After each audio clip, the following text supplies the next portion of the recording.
మోదీకినే Singapore వాళ్ళు రారని చెప్పేసి Tom కొడతా ఉంటే ఇంకా అది మిగతా వాళ్ళకి కూడా భయమే కదా. ఈయన ఆయన అటు చేశారని చెప్పేసి ఈయన చెప్తాడని చెప్పేసి ఈయన టామ్ చేస్తుంటే మిగతా వాళ్ళు మామూలుగా ఎందుకు వస్తారు? కాబట్టి ఈ నేపథ్యంలో కొన్ని ఇన్సెంటివ్స్ కావాలి. ఆ ఇన్సెంటివ్స్ కోసం వస్తారు. ఆ ఇన్సెంటివ్స్ వచ్చేసి కేంద్ర ప్రభుత్వం ప్రత్యేక హోదా ఇస్తే ఇన్సెంటివ్స్ వస్తాయి. అన్నిట్లో అనేక ఇన్కమ్ ట్యాక్స్ కానీ మిగతా జిఎస్టీలో కానీ అనేక ట్యాక్సెస్ లో ఎగ్జామ్షన్ వస్తుంది కదా, ఎగ్జామ్షన్ కోసం వస్తారు. బట్ ఆ విధంగా మనము తెచ్చుకోవాల్సింది తప్ప మీరు రండి అంటే ఎవరైనా మన కోసం వస్తారా?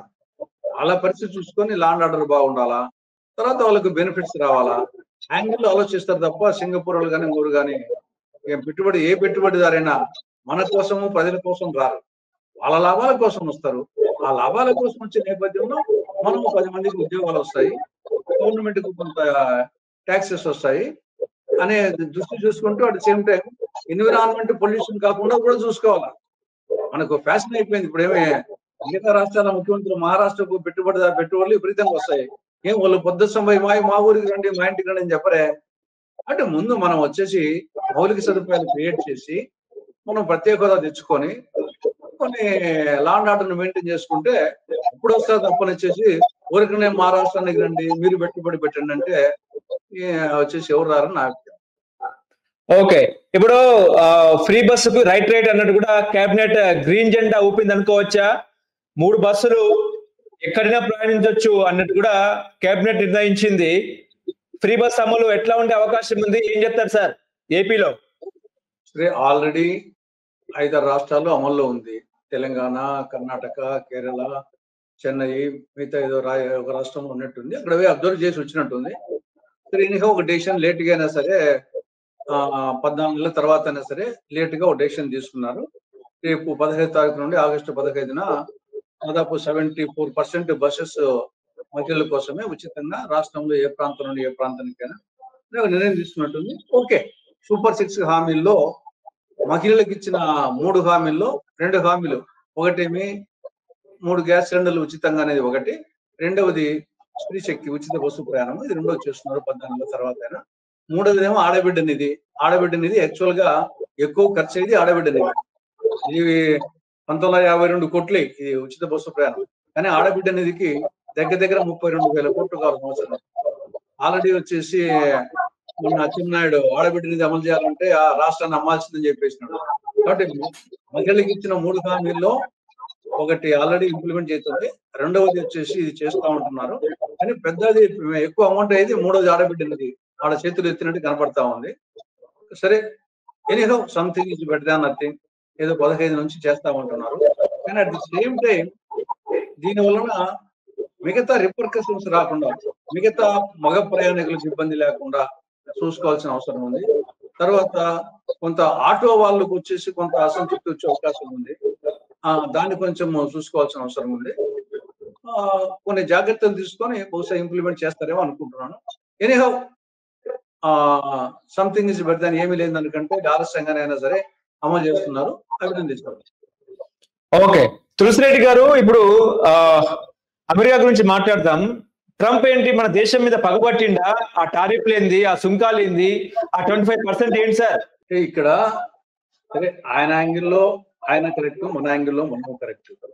ఆయన యాంగిల్ ఏమంటాడు, సరే అన్ని దేశాల మీద విధిస్తున్నాడు, మన మీద కూడా విధిస్తున్నాడు. మనకు ఎవరికి ఆయన చెప్పడం ఏమి, ఈ విధంగా భారత్ వచ్చేసి రష్యా నుండి ఈ చమురు ఉత్పత్తులు కొంటా ఉంది, తర్వాత ఆయుధాలు కొంటా ఉంది, దానివల్ల రష్యాకు డబ్బులు సమకూరుతున్నాయి, ఆ డబ్బులతో వచ్చేసి ఉక్రెయిన్ యుద్ధం చేస్తున్నారు, ప్రపంచ యుద్ధాన్ని 2 దేశాల మధ్య యుద్ధాన్ని ఆఫ్ చేయాలని నేను ప్రయత్నం చేస్తా అంటే నాకు సహకరించడం లేదు అనేది ట్రంప్ యాంగిల్.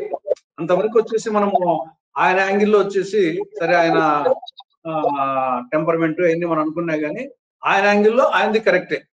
కానీ అట్ ది సేమ్ టైం మన యాంగిల్ ఏమి, మన భారత ప్రజానీకం యొక్క ఇంధన అవసరాలు దృష్టిలో పెట్టుకుని మనకు ఇక్కడ పెద్ద దేశం, ఎక్కువ వినియోగదారులు, మనం ఎక్కువ 80% దిగుమతి ఆధారపడి ఉంటాం కనుక మనకు ఏడ తక్కువ ఇస్తామంటే ఆడుకుంటాము. కాబట్టి మన ఒక సార్వభౌమిక దేశంగా మన ప్రజల దృష్టిలో ఆలోచిస్తే మంది కరెక్ట్, ఆయన కోణంలో చూస్తే ఆయనది కరెక్ట్. కాబట్టి దీన్ని మనం జాగ్రత్తగా వచ్చేసి మనము ప్రపంచంలో ఉండే ఒక పక్క చైనా, ఒక పక్క పాకిస్తాన్, ఈ పక్క బంగ్లాదేశ్ చుట్టూ మనకంతా శత్రువులు ఉన్నారు. కాబట్టి ఈ నేపథ్యంలో అటు వాటిని దృష్టిలో పెట్టుకోవాలా, ఇంత పెద్ద దేశం 144 కోట్ల జనాభా యొక్క వినియోగదారులను దృష్టిలో పెట్టుకోవాలా. కాబట్టి దీన్ని జాగ్రత్తగా ట్యాకిల్ చేయాలి. మనం వచ్చేసి అమెరికా వాళ్ళు ఏదో అన్నారని మనము అటు పత్తాలకు పట్టింపులకు పోకుండా జాగ్రత్తగా మన అవసరాలు దృష్టిలో పెట్టుకొని మనం బిహేవ్ చేయాల్సి ఉంటుంది. సరే, రాహుల్ గాంధీ గారు చెప్పినట్లు కొంత మోడీ గారు మిగతా విషయాల్లో స్పందించినంత స్పీడ్ గా అంత ఎఫెక్టివ్ గా ట్రంప్ విషయంలో స్పందించింది వాస్తవం. ఎందుకంటే దానికి రాహుల్ గాంధీ గారు చెప్పిన కారణం కూడా ఏమి, ఆదాని మీద వచ్చేసి అమెరికాలో కేసు విచారణ ఉంది.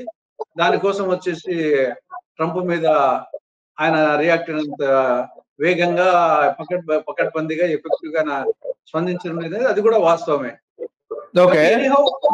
కొంచెం వచ్చేసి ఇది జాగ్రత్తగా మనము చూడాల్సిందే. మనం ఎందుకంటే మనం మెయిన్ గా ఆక్వా, తర్వాత కొన్ని ఆభరణాలు, తర్వాత వస్త్ర పరిశ్రమ, ఇటువంటి దాని మీద 25+20 50% అన్నప్పుడు గతంలో వేరే దేశాలు మనకంటే తక్కువ టారిఫ్ తక్కువ ఉండే దేశాలు వాళ్ళు తక్కువ అమెరికా ప్రజలకు వచ్చేసి లభించింది అనుకో, మన వస్త్రాలు కానీ ఆక్వా కానీ, అప్పుడు ఆ దేశం సరుకులు కొంటారు, మన దేశం సరుకులు కొనుక్కుంటే అప్పుడు మన ఈ పరిశ్రమలు కొంత దెబ్బతినే అవకాశం ఉంది.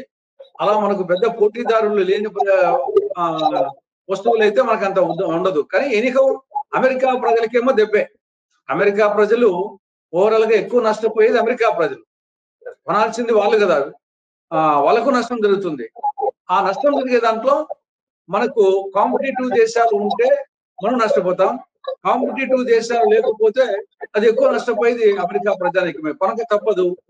అప్పుడు ఆటోమేటిక్ గా మన వస్తువుని ఎక్కువ ధరకు పెట్టి కొనాల్సి వస్తుంది, నష్టపోయేది వాళ్ళకి ఎక్కువ. కాబట్టి ఆ యాంగిల్లో కూడా రాబో రోజుల్లో మనకు ఒక్కరికే కాదు, అమెరికా ప్రజలకు కూడా నష్టం జరిగేదాన్ని కూడా దాని ఎఫెక్టివ్ గా పలుకుతుందేమో నెగటివ్ ఎఫెక్ట్ ట్రంప్ మీద రాబో రోజుల్లో, అది కూడా చూడాలి. Thank you sir. నమస్తే. హలో, తెలుగు రాజ్యం ఛానల్ చూస్తున్నారా? సామాజిక, రాజకీయ, జీవన చిత్రణే తెలుగు రాజ్యం. అతిశయోక్తులు, అసత్యాలు ఉండవు. రాజకీయ కోణం కాదు, ప్రజా కోణమే కొలబద్ద. తెలుగు రాజ్యం వీక్షణ మీ ఉత్తమ అభిరుచికి నిదర్శనం.